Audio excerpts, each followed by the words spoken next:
इस दुनिया से जब अपना हिस्सा मांगेंगे, एक बाग नहीं एक खेत नहीं हम सारी दुनिया मांगेंगे। एक बाग नहीं एक खेत नहीं हम सारी दुनिया मांगेंगे।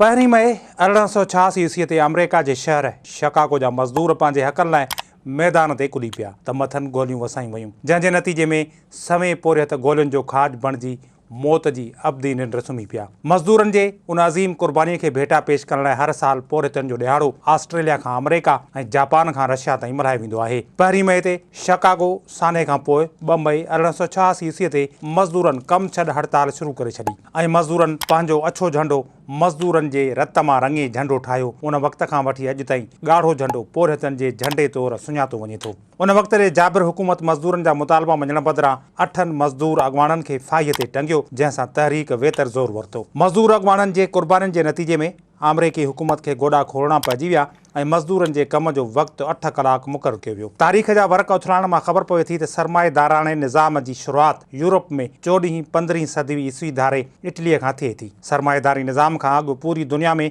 जागीरदारी निज़ाम राइज हो। इंसानी समाज जी इर्तिका जे तारीख़ जेतिरी पुराणी आहे ओतिरी ई पुराणी तारीख़ इस्तेहसाल, फुरलट, जबर ऐं ज़ुल्म सां टमटार आहे ऐं जीअं जो तीअं जारी आहे। इटलीअ जे कारखाननि में पंहिंजो रतु ॿारे साड़े सरमाएदारी दुनिया में रोशनी पैदा कंदड़ पोरियतनि जॾहिं यूनियन ठाहिण जी कोशिशि कई त मज़दूरनि जे लीडर चिंतू ब्रांडेनी समेत 9 पोरियतनि खे फाहीअ ते चाढ़ियो वियो ऐं मज़दूरनि जो ज़ोर टोड़ण लाइ ॿाहिरां पोरियत ख़रीद करे आंदा विया। जेतोणीकि दुनिया तरक़ीअ जूं मंज़िलूं तेज़ीअ सां तइ करे चंड खां वधण जो सफ़र करण जा सांबाहा करे रही आहे। सनअती इनक़लाब दुनिया खे शाहूकार बणाए छॾियो आहे, पर सिंध जे पोरियतनि जी हालति अॼु बि आगाटे दौर जे माण्हुनि जहिड़ी आहे। सिंध अंदरि पोरियतनि जी अबतर हालत हुजण जा केतिरा ई कारण आहिनि, जिन में अहम कारण इहो आहे त मज़दूरनि खे पंहिंजे पोरिये जी बहितर उजरत न मिली रही आहे, जंहिं करे सनअतकारनि ऐं ज़मींदारनि जा महल त सींगारियल संवारियल ऐं सवें तामनि सां भरियल आहिनि, पर पोरियत 3 वेला पेट भरे गभो खाइण लाइ बि राति ॾींहुं जाखोड़ कंदे नज़र अचनि था। छो न भला खणी सिंध जे सावनि खेतनि में कमु कंदड़ उन्हनि औरतुनि जो मिसाल ॾिजे जेकी वीचारियूं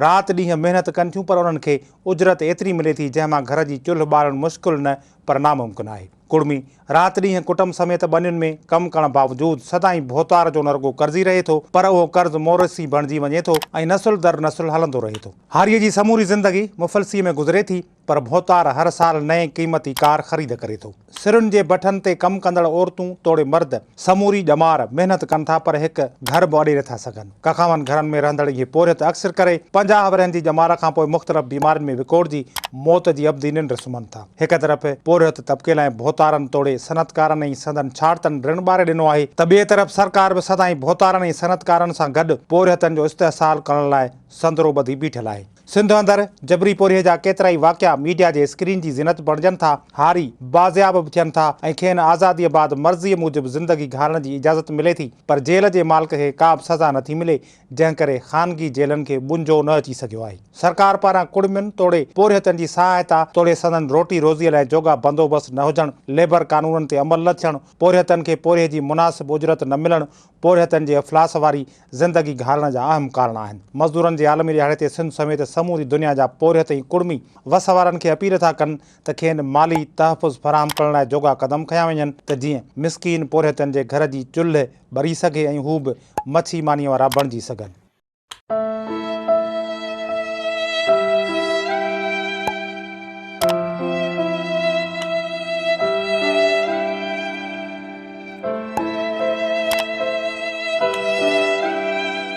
विज़िट कयो अवामी आवाज़ मीडिया ग्रुप जी वेबसाइट awamiawaz.pk।